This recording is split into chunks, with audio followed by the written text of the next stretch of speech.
What sort of a girl is she? She's what they call in America these days, a kook. Anything like you? I'm not quite that way, no. How evil is Hollywood? This was a question once posed on Twitter from a movie buff to the actor James Woods. His response was, multiply your worst fears by 100. That's crazy, right? Tinseltown is always seen as beautiful, dreamlike, and perfect. But year after year, stories of the true nature of celebrities come to light, and it's become increasingly clear that Hollywood stars are just like all of us. Some are nice, some are normal, but many have their problems. That fact, however, makes it all the more shocking when you do your research on Audrey Hepburn. For my money, the kindest soul to ever work in Hollywood. I have a lot of evidence to support that fact, but to best understand why Hepburn was so nice, it's important to start at the beginning of her life. Hepburn was born in 1929 in Belgium as Audrey Rustin. How did Rustin become Hepburn? Well, Audrey's father, Joseph, came to the belief that he was descended from James Hepburn, the 4th Earl of Bothwell.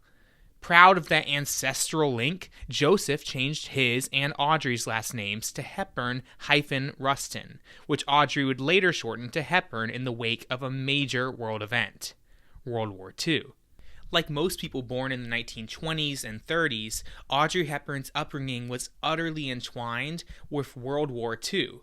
For the first 10 years of her life, little Audrey lived blissfully in Brussels in England. She was a good student, had a kind heart, and dreamed of being a ballet dancer. The bliss didn't last.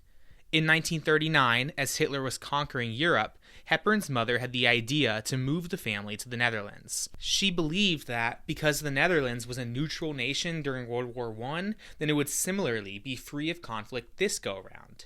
She was wrong. In 1940, Germany invaded the Netherlands. Audrey Rustin changed her name for the first time. She became Etta van Heemstra because an English-sounding name was considered dangerous during German occupation. The occupation period was incredibly rough on the Rustin family. Later in life, Audrey Hepburn said, "Had we known that we were going to be occupied for 5 years, we might have all shot ourselves.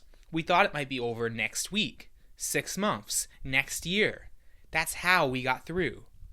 In 1942, Audrey's uncle was executed. He was killed not because he did anything, but because a completely separate resistance group committed an act of sabotage. And he was a prominent figure in Dutch society. So they made an example of him. Audrey also lost her half-brother Ian, who was sent off to work in a labor camp. Her other half-brother, Alex, went into hiding to avoid that fate. It's unknown if she ever saw him again. After the death of her uncle, Audrey's spirits were shattered. She was only 13 at the time, and yet was called on to raise money for the Dutch resistance efforts.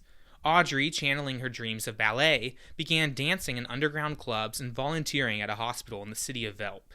Hepburn has described in her own harrowing words what the Nazi occupation of the Netherlands was like. More than once I was at a train station, seeing trainloads of Jews being transported, seeing all these faces over the top of the wagon. I remember very sharply one little boy standing with his parents on the platform, very pale, very blonde, wearing a coat that was much too big for him, and he stepped on the train. I was a child observing a child. Sadly, Hepburn's life would still get worse.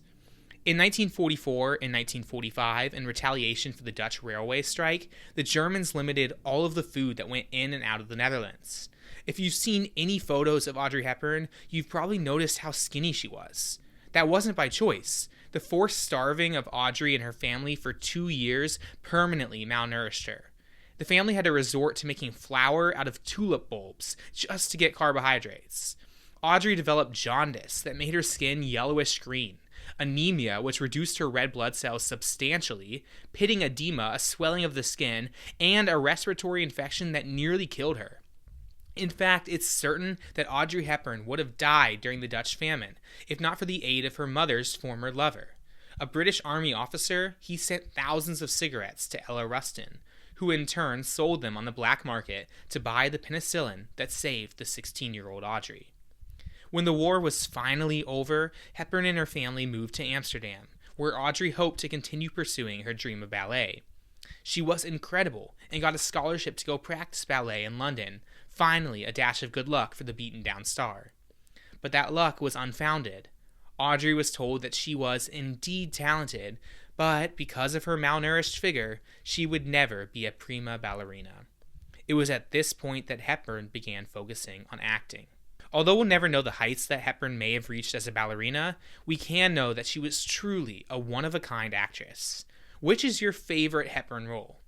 Personally, I adore Roman Holiday. It's one of my all-time favorite films. Hepburn stars as Princess Anne, a European princess who escapes her solitude and has a fun night out with an American journalist, played by the magnificent Gregory Peck.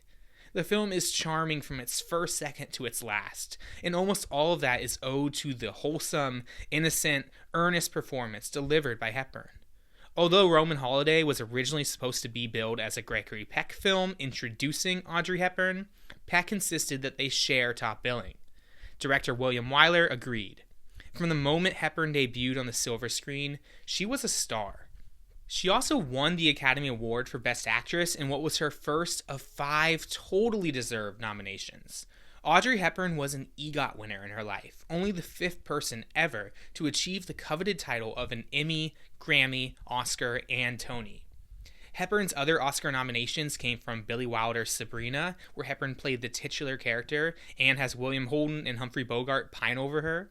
The Nun's Story, which was an underrated Fred Zinnemann film about a woman deciding to become a nun. Then there was also a nomination for Breakfast at Tiffany's, probably the most iconic Hepburn role. Though I don't necessarily love that movie, I do love Moon River.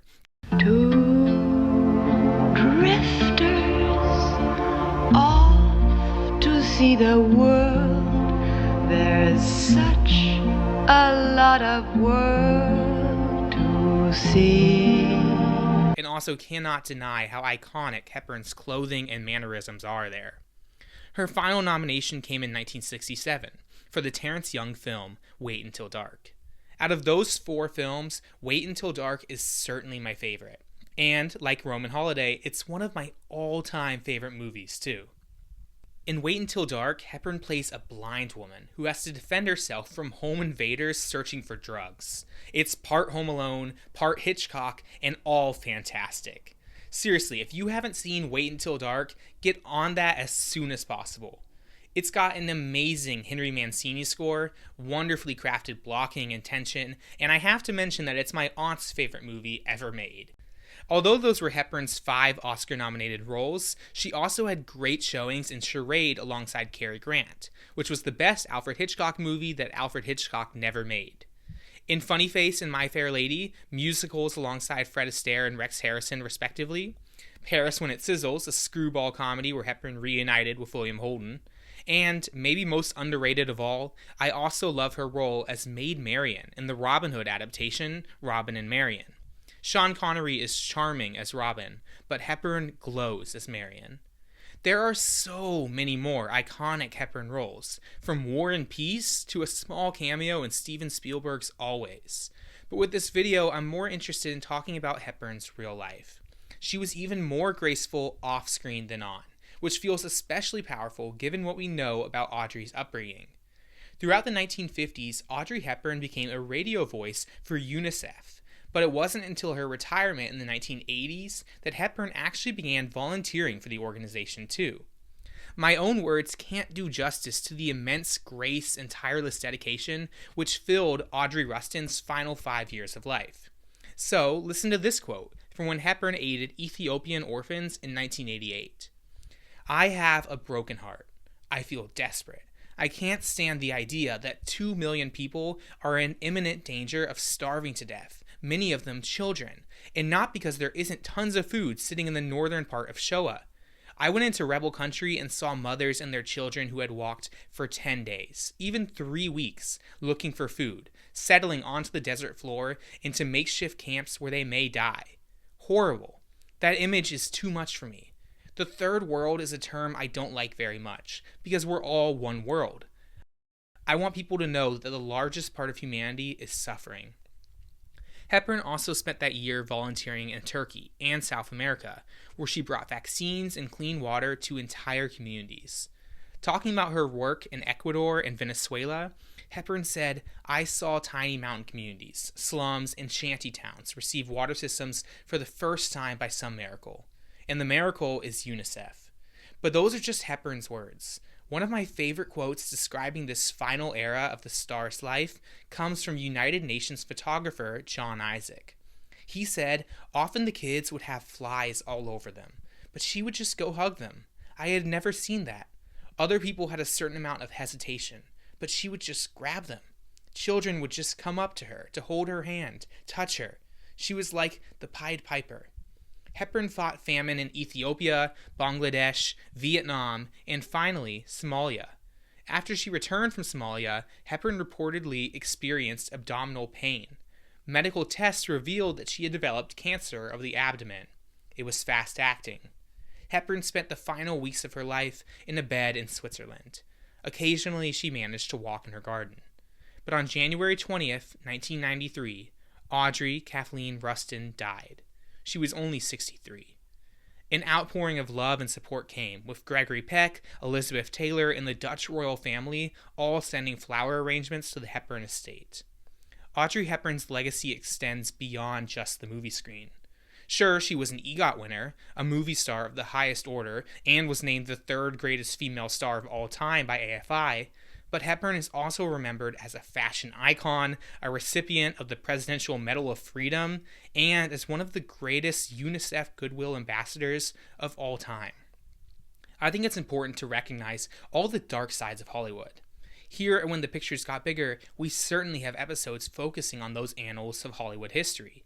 But now and again, it's worth focusing on the good too. And Audrey Hepburn was truly Hollywood's kindest soul.